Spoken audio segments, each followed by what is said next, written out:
Biografi singkat Ki Hajar Dewantara, R.M. Suwardi Suryaningrat, yang kemudian lebih dikenal dengan nama Ki Hajar Dewantara, lahir di Yogyakarta pada tanggal 2 Mei tahun 1889. Sesudah menamatkan sekolah dasar, ia melanjutkan pendidikannya ke Stovia di Jakarta, tetapi tidak sampai selesai.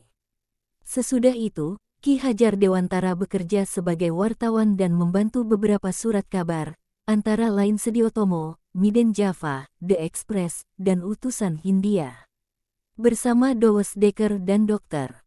Cipto Mangunkusumo, pada tanggal 25 Desember tahun 1912, ia mendirikan Indische Partij yang bertujuan mencapai Indonesia merdeka. Peristiwa penting. Pada tahun 1913, Ki Hajar Dewantara ikut membentuk Komite Bumiputra. Melalui komite tersebut, dilancarkan kritik terhadap pemerintah Belanda yang bermaksud merayakan 100 tahun bebasnya negeri Belanda dan penjajahan Prancis. Karangannya yang berjudul Als ik een Nederlander was, seandainya aku seorang Belanda, berisi sindiran dan kecaman yang pedas. Akibatnya, pada Agustus tahun 1913, ia dibuang ke negeri Belanda. Kesempatan itu dimanfaatkannya untuk mendalami masalah pendidikan dan pengajaran sehingga ia berhasil memperoleh Ropise Akte.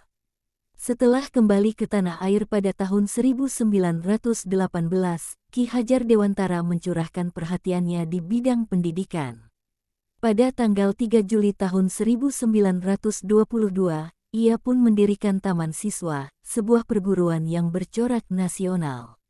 Kepada anak didik, ditanamkan rasa kebangsaan agar mereka mencintai bangsa dan tanah air dan berjuang untuk memperoleh kemerdekaan. Banyak rintangan yang dihadapi dalam membina taman siswa, antara lain adanya ordonansi sekolah liar yang dikeluarkan oleh pemerintah Belanda. Namun, berkat perjuangannya, ordonansi itu dicabut kembali. Pada masa pendudukan Jepang, kegiatan di bidang politik dan pendidikan tetap dilanjutkan Ki Hajar Dewantara. Sewaktu pemerintah Jepang membentuk Pusat Tenaga Rakyat Putra pada 1943, ia duduk sebagai salah seorang pemimpinnya bersama Ir. Soekarno, Dr. Muhammad Hatta, dan K.H.